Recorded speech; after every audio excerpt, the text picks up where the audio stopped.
guys, what's up? Today we're just going to be talking about signs that you're not living your life. This is a topic I'm really passionate about because not only do I sometimes catch myself not being present in my own life, in my own narrative, in my own movie, series, book, whatever you want to call it, okay? Sometimes I catch myself not being the main character, and it's always good to know the signs when you're slipping away from yourself.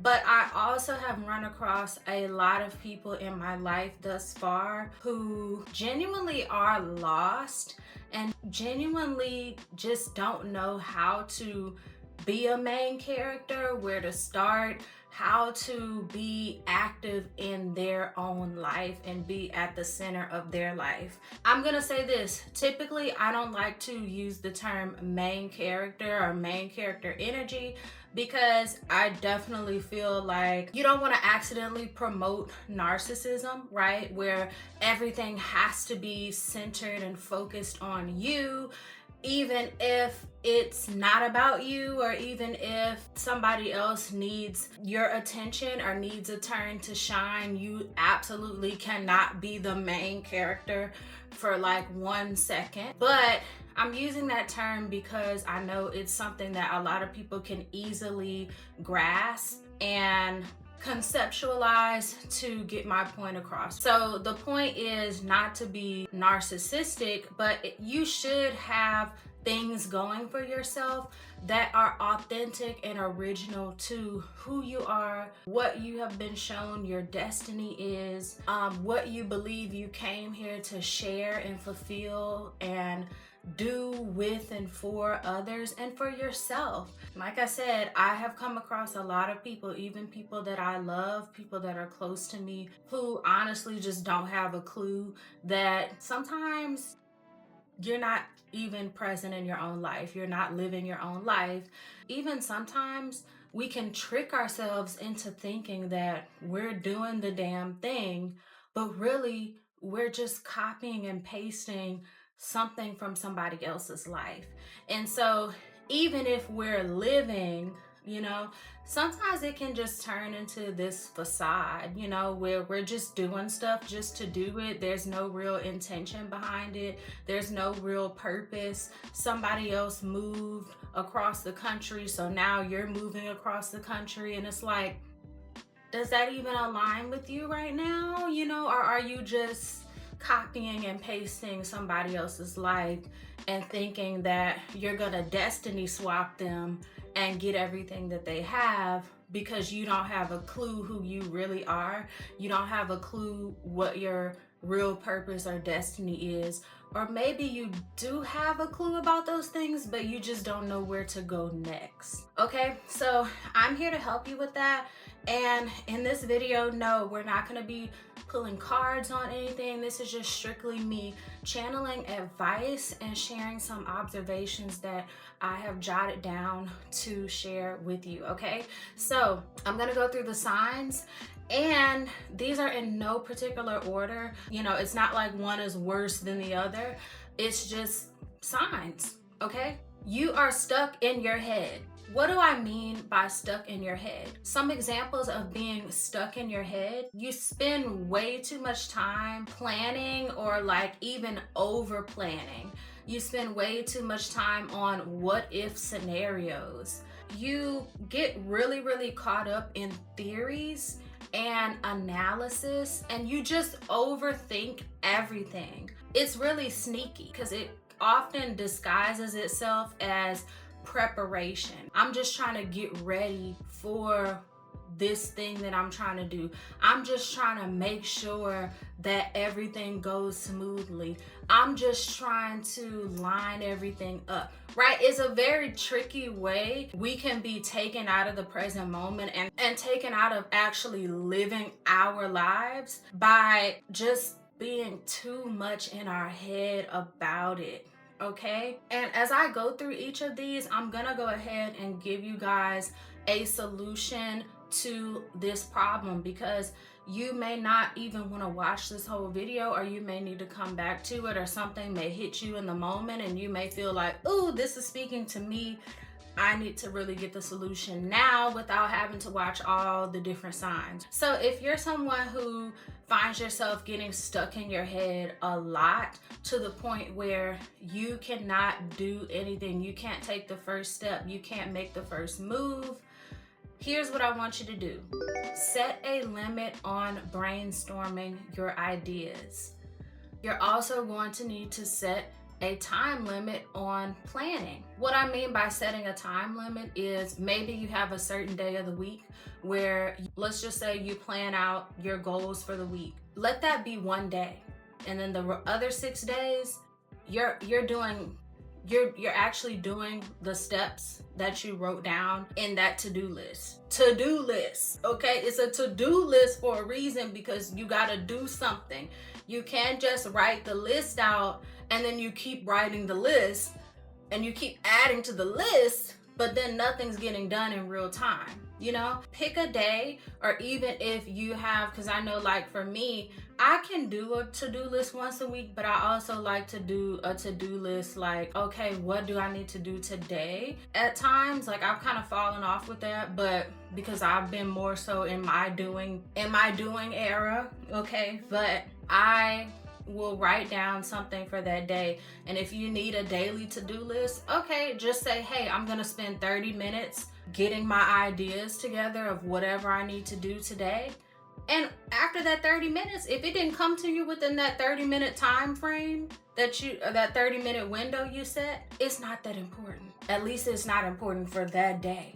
And here's the thing about planning and analyzing and coming up with scenarios and theories and all of these different things. Like when you get started, halfway through whatever task you're trying to complete, you're gonna discover that you didn't even need to flesh out all that much information. You're gonna discover that either half your planning goes out the window, or you're gonna discover that things just naturally unfold as they're supposed to. Sometimes we do so much planning, we spend so much time planning, and then, you know, and I'll share this happened to me so many times, but one recent example that I have of this is when I was planning my vacation this year to Puerto Rico, and I kind of made myself an itinerary. The thing about it is you can have something written down on paper, on a spreadsheet, in your diary, whatever.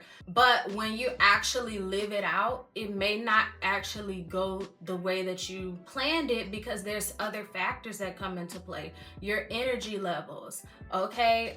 The weather, okay? Like anything can change your plan at the drop of a dime. Like I said, the key thing is just setting a limit, giving yourself a window for planning. Okay, I'm gonna use this day to plan, or I'm gonna use this set amount of time every day to plan out whatever ideas that I have, but then I'm gonna go ahead and start getting it done.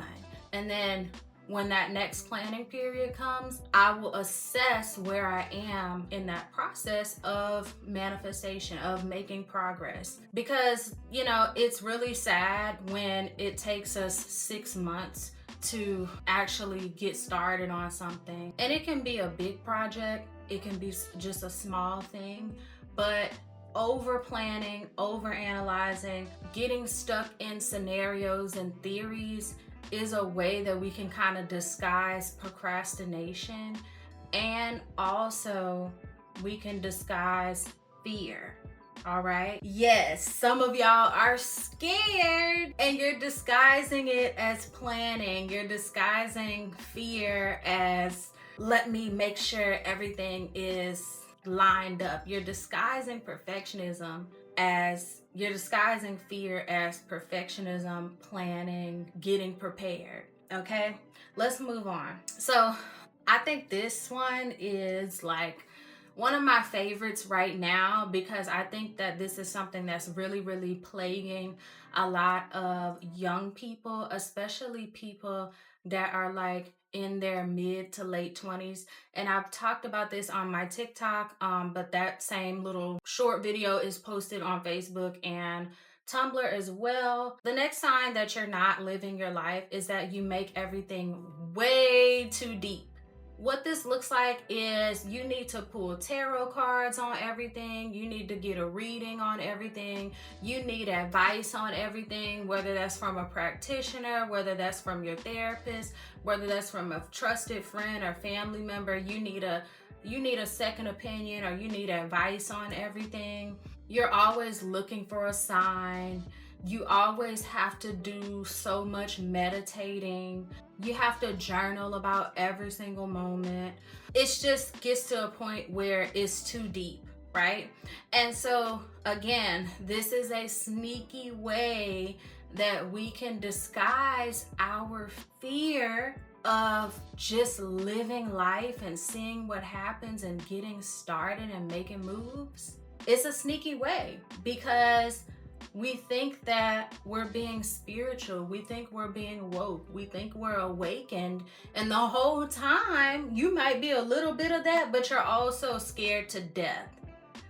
So, again, the solution to not making everything so deep to the point where you need confirmation, because there's nothing, let me say this, there's nothing wrong with confirmation, but sometimes a lot of us confuse confirmation with validation. Okay, validation is you can't even make a move without something telling you that it's the right thing to do. Confirmation is when you've already set in motion what you're gonna do, and then you just receive something that gives you clarity about the move that you're making, or that says yes, you finally took that step, this is great for you, right?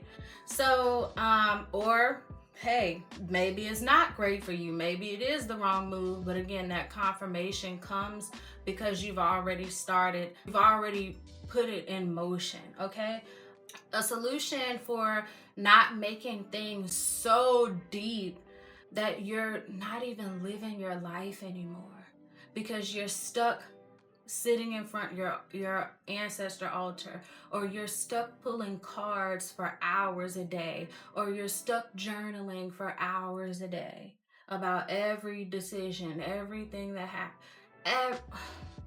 The solution to that is, again, setting parameters for yourself around how much you engage with spiritual or psychic content or people, or even if those things are self-led. Okay, if this is something that you struggle with, you should probably change the focus of your spiritual or religious practice to make sure that it's more faith oriented. Okay, you want your spirituality, whether it's a formal religion or it's just a compilation of beliefs and practices that maybe you're using from your ancestors, or maybe you're using from different things that have resonated with you throughout your journey. You want to make sure that your spiritual practice is not based on spying and prying and analyzing,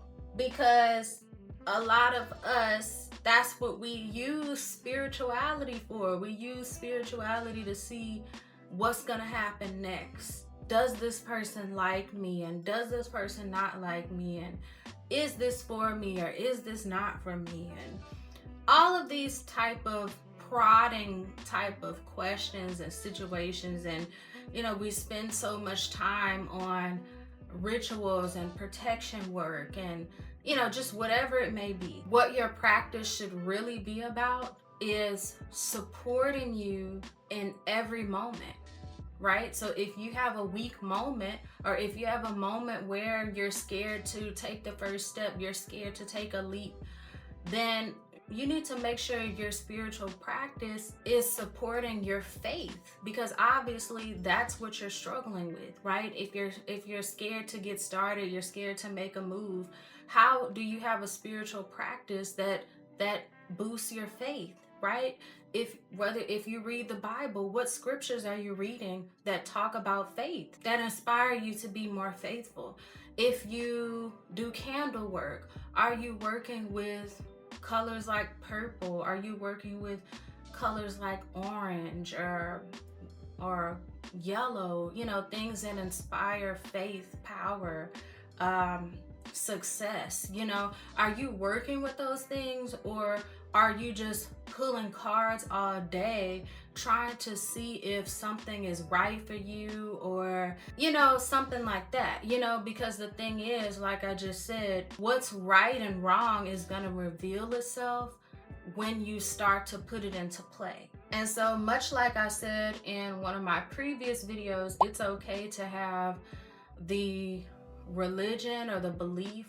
It's okay to have the ritual, but you have to be able to put it into practice and apply it into your life. Whatever you're using as a spiritual practice, it shouldn't be a crutch to why you can't live your life. I would definitely say someone who makes everything way too deep needs to strengthen their prayer life, strengthen their ancestral connection, and also just strengthen your ori, strengthen your self-belief, because a lot of times we can use any spiritual tool. We can hide behind the Bible, we can hide behind candle magic, we can hide behind spiritual baths, tarot. We can hide behind anything and say that, we're awakened, we're enlightened, we're aligned, we're all these things, but then we can't live our life. And we're hiding behind these things. We're using it as a shield because we don't fully trust ourselves, right? The next sign that you're not living your life is that you spend too much time in the bed. Okay? Now, this is not just self-care. This is not just R&R after a busy spell. This isn't a bad day. What this really is depression, denial, and boredom. It also shows that your lifestyle may lack diversity. Now, as a person that has suffered with depression and has also witnessed other people who suffer with depression, I can definitely say that, again, this is another sneaky way where you might say, oh, I'm just tired, or oh, I'm just relaxing. And it's like, but how much relaxation do you need? You need 16 hours to relax every day? I don't know about that. 8 hours is what is typically recommended for sleep, and we all need some downtime. So just because you get 8 hours of sleep every day doesn't mean that you're not going to need a moment where you're just chilling watching TV, or you're laying down reading a book, or whatever, scrolling on your phone a little bit. We all need relaxation, a downtime.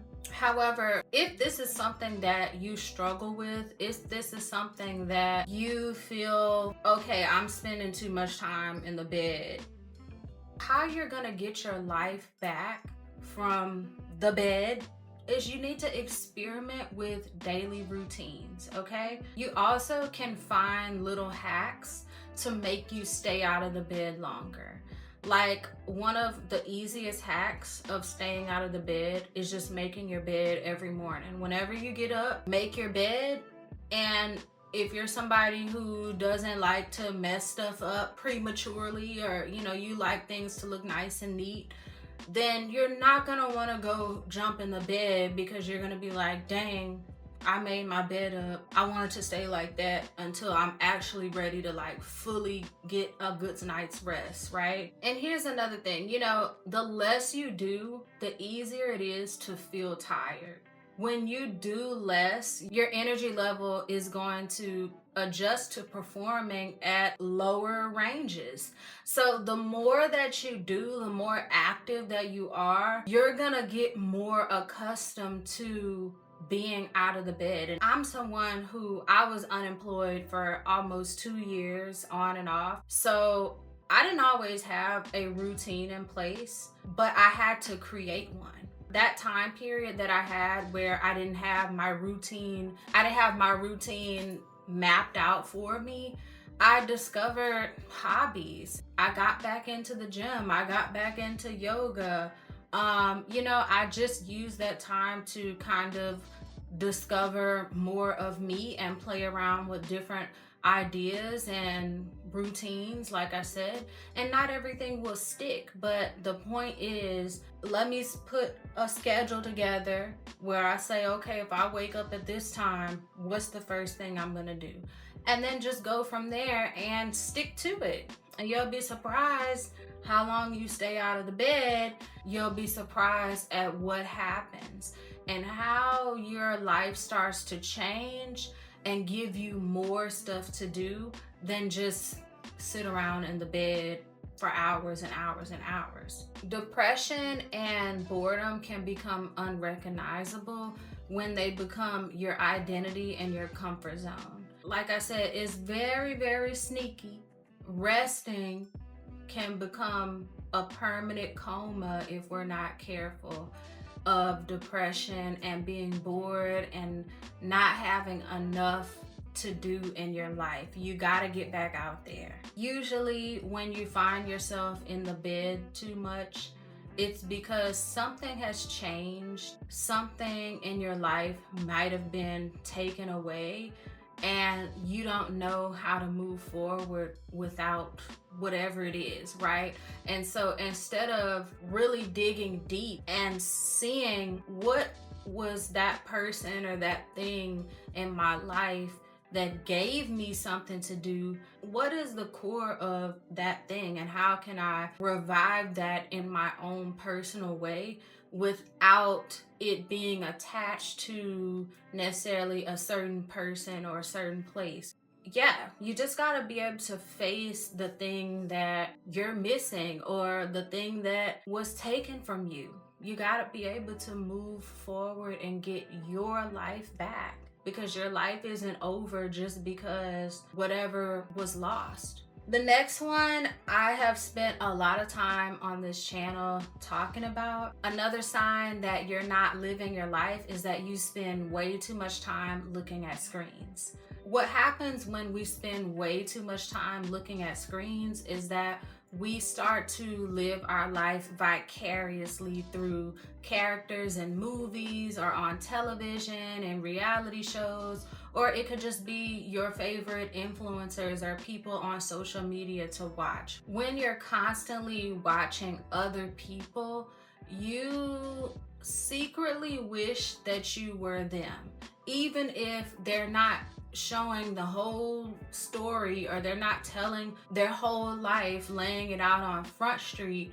When you're watching the best parts of whatever somebody's showing you, whether that is on Bravo or whatever it is, it doesn't have to be social media. You have to get away from the screen sometimes. Voyeurism or watching things, it just places you in this kind of dormant, absent state of being, right? And it's okay to have a TV show that you love. It's okay to have people that you follow on social media that make you laugh or inspire you, but spending hours and hours and hours and hours and hours absorbing whatever content it is, it does rob you of showing up for yourself, being your own main character. The solution to this is very, very simple. All you need is a digital detox, and it doesn't have to be for a year. It doesn't have to be for 6 months. It doesn't have to be for even 30 days. It can just be, hey, I'm gonna take 24 hours, and you have to start small. I'm gonna take 24 hours off my phone and do a reset so that I can focus on myself. I have to do that sometimes. I did a digital detox this year. It was only 2 months long because I felt like I got some things done and I'm ready to come back online and share some things. I'm ready to make content. I'm ready to, express myself, because at a certain point, which I talked about this in my Like, what is that video called? What is fasting about in 2026? I think that's what it's called. That's what the thumbnail is. It's you don't need a breaking point for change anymore. And the reason why the video is titled that is because you don't have to wait until you are at your last straw to make changes in your life. At any moment, whenever you get the urge, you can make a change or you can make a shift in your life. And I feel like maturity is, yes, waiting and letting things develop and play out, but also there's a level of maturity that says I'm self-aware enough to know something doesn't have to be screaming at me for me to make a difference. Okay, if you struggle with too much screen time and you look around and you realize that things aren't getting done or some other stuff that we're going to talk about, then it's just simple. Just give yourself a digital detox. And yeah, at first you're going to be bored, but I promise you it will not take long for you to either create something, get back active, and you are going to be forced to figure it out. You're going to be forced to be like, okay, what we doing today? Because I don't got my phone. You're going to get bored quick and you're going to figure something out. Trust me. Another telltale sign, which this is a really big one, that you're not living your life is that you are an extreme copycat, okay? Everything somebody else does, whether it is online or offline, you have to then go do. Okay, you got to do some rendition of what somebody else did, right? This could be somebody in your friend group, this could be a family member, this could be somebody that you work with, this could be an influencer that you follow, or somebody that you, it doesn't even have to be an influencer, somebody you follow online, somebody you're watching. If they buy a certain thing, you gotta go buy it too. If they say that, oh, I just traveled here, I'm planning a trip here, you gotta go plan a trip there too. You just don't have an original bone in your body. And sometimes you may even try to fake it a little bit, like, oh, I came up with this because you changed a few things around, but really the core of it is still an exact replica of what somebody else did, which honestly just proves that you're way too focused on this individual because you don't even realize that you're not being yourself. You lack self-awareness, you lack originality, and you lack curiosity. What if you just stop looking at whoever has you in a chokehold? What if you stop looking at them? What if you stop paying attention to them? What if you stop hanging out with them if they have that much influence on you, and you just got curious about yourself? You just got curious about, what if I mix this and this and this and this together in my wardrobe? What if I put this color eyeshadow with this color lipstick? What if I tried this hairstyle out? What if I went somewhere, let me plan a trip to somewhere that I just, it could sound super crazy, but you could just, it could be so random, but guess what? Look, I'm gonna go here. I don't know nobody else who's been here. I'm gonna just go here, right? Like, what if you just got so curious about yourself and you started discovering things that are unique just to you? You're not using someone else as a mirror or inspiration, or you don't need anybody to bounce ideas off of. It's just you. You're just curious to see what happens. The solution to getting your life back, if you are an extreme copycat, is that you really need to spend so much more time alone. You need to spend so much more time with your focus on yourself, because you're lost if you have to mimic and copy and do a rendition of something that somebody else does all the time. And trust me, we're all inspired by people. So yes, you're gonna be inspired by something, but it's like, it shouldn't be to the point where you've completely lost yourself in somebody else's reflection, or in somebody else's image rather. You've got to really, really hone in on the relationship with yourself. And that is how you're going to get your life back. So we've talked about this one a little bit within the other signs, but I kind of gave this topic its own space because I do feel like sometimes just in our communication we can lose ourselves, right? So another sign that you're not living your life is that you kind of over communicate, or you let too many people in on what you have going on, and people are able to dictate your life and your path, and they're able to really easily sway you. And so someone can say they don't like your hair, and now you've instantly changed your hairstyle for the next year. And it's like, what if it didn't matter? What if, in fact, what if they're the ones who needed to change their hairstyle, and they were just projecting onto you? Who knows? But you're probably not living your life authentically if anybody can just make a suggestion or have an opinion or give you advice, and you're changing everything in your life to reflect whatever somebody else says. And the easiest solution to get your life back, if you're struggling with this, is that you just need to go silent. Stop asking for advice and opinions, and stop accepting unsolicited advice and unsolicited opinions from people.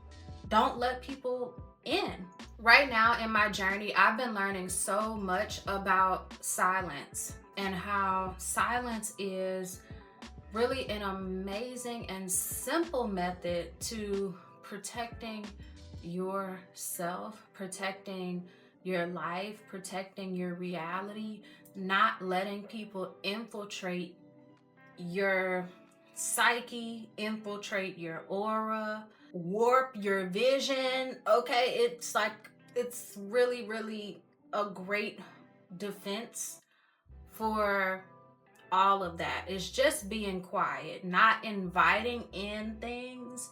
And also, sometimes the quieter you are, the more that you're able to also control what you let in, right? Because it's not just about you opening up and letting people respond to you, but it's also about you becoming more self-aware of what you don't need to talk about and what you don't need opinions on, or whatever it may be, right? So it's a simple solution.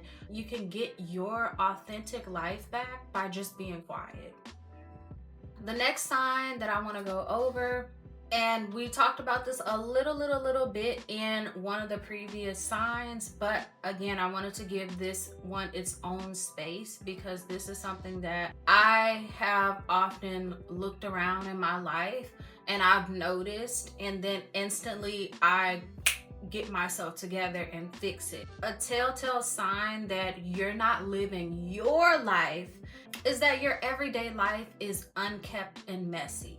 There's dishes everywhere, dishes in the sink, dirty clothes hanging around. Your life is just messy. You go to your car, you got junk thrown all in your car. Your bathroom's a mess. Your hair is unkept. Like, no. You go somewhere and you just throw stuff around, and you get in the bed and go to sleep, and then you wake up and you go somewhere else, and then when you come home from there, you do the same thing. You just take your clothes off, throw them around, and you go on to the next thing, right? This is a telltale sign that, okay, yeah, you may be a busy person or you may have a lot going on, but there may be something that is pulling your focus out of all those present moments where you couldn't just take a moment for self-care. You couldn't just take a moment to clean up whatever mess that you made, right? That is a telltale sign that you're not fully present in your life. You're not living your life. Something is pulling your attention off of you in all those little moments where all those little messes were created. And then somehow you come back and you're like, how did my bathroom get so messy? How did my room get so messy? How do I have all these clothes everywhere? How do I have all these dirty dishes? It's because you were not fully in that present moment.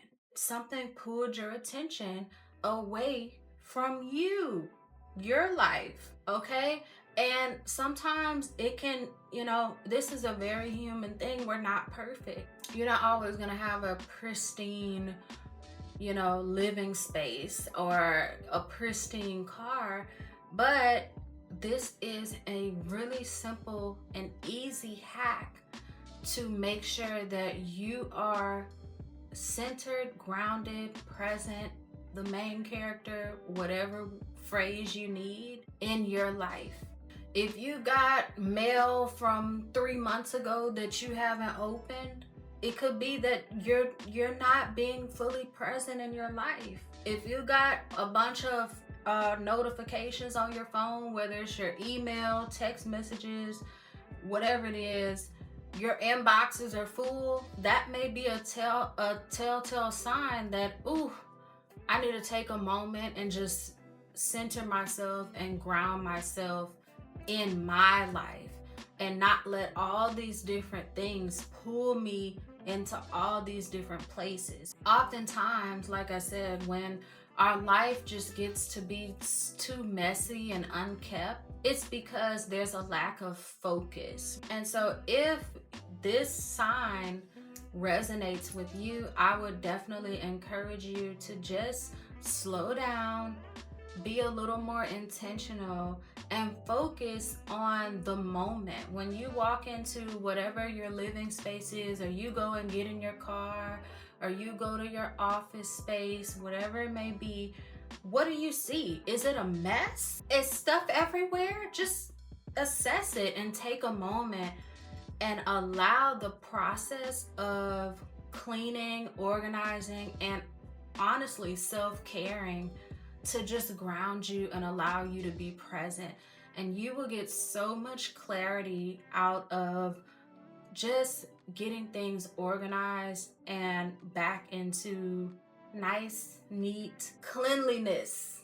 Cleanliness is next to godliness for sure. The last sign that I noted for signs that you're not living your life, you may find yourself role playing as if you're casted into someone else's life.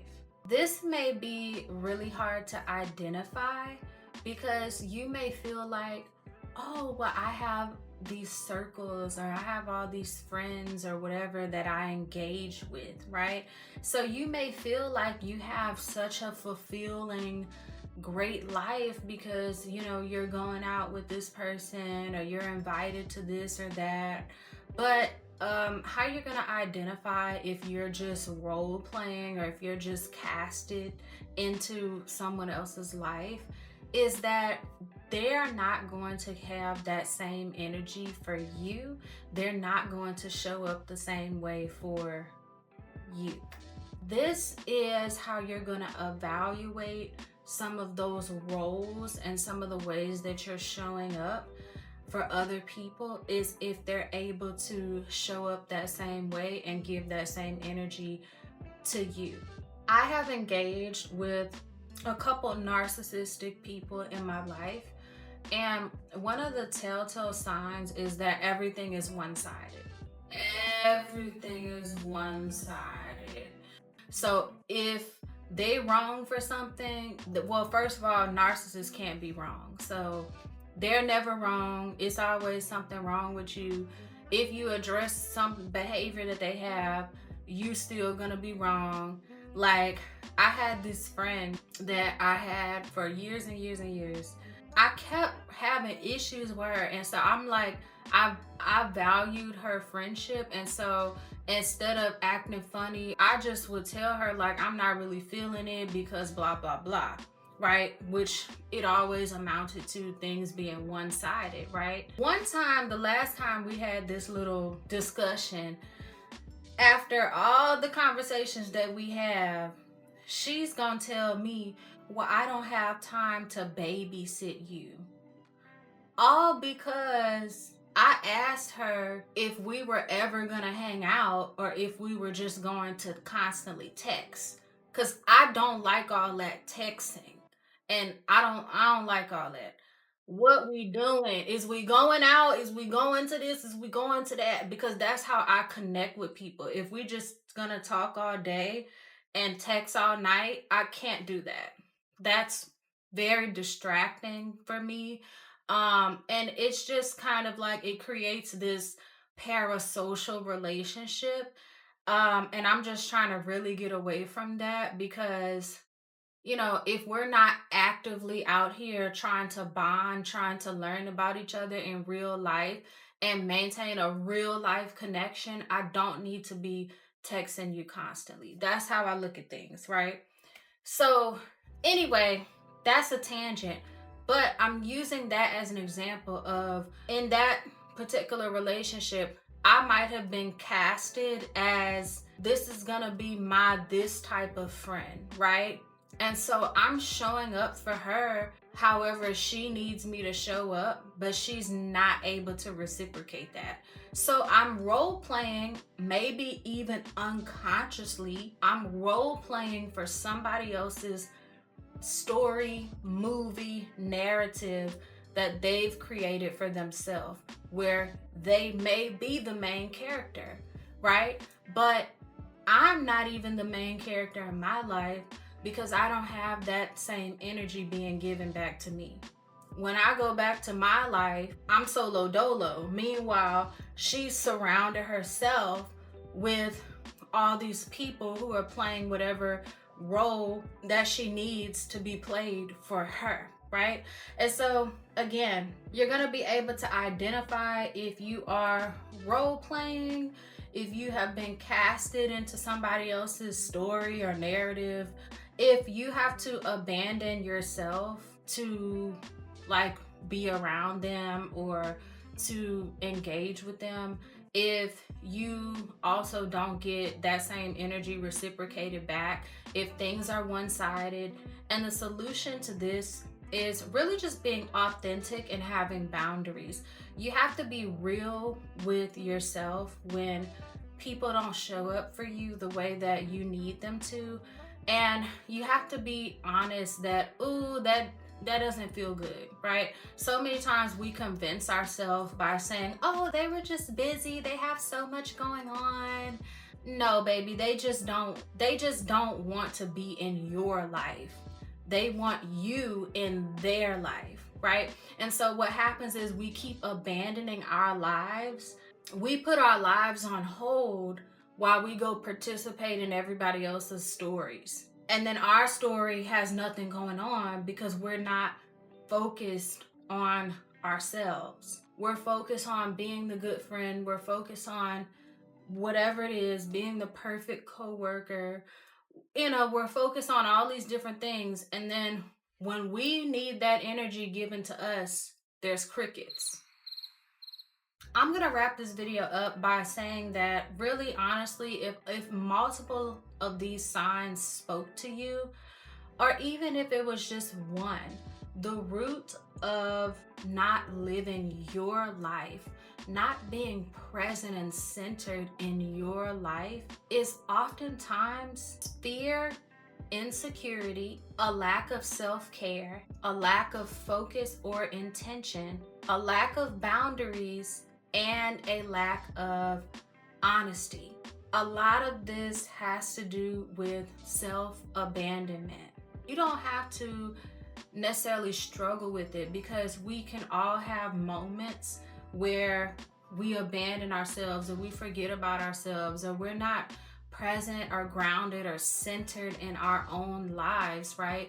And so maybe this is just a tool that you can use to check in and say, ooh, does this sound like me? You might come back to this video in 6 months and you might say, let me just run through these to see if one of these is sounding like me right now, right?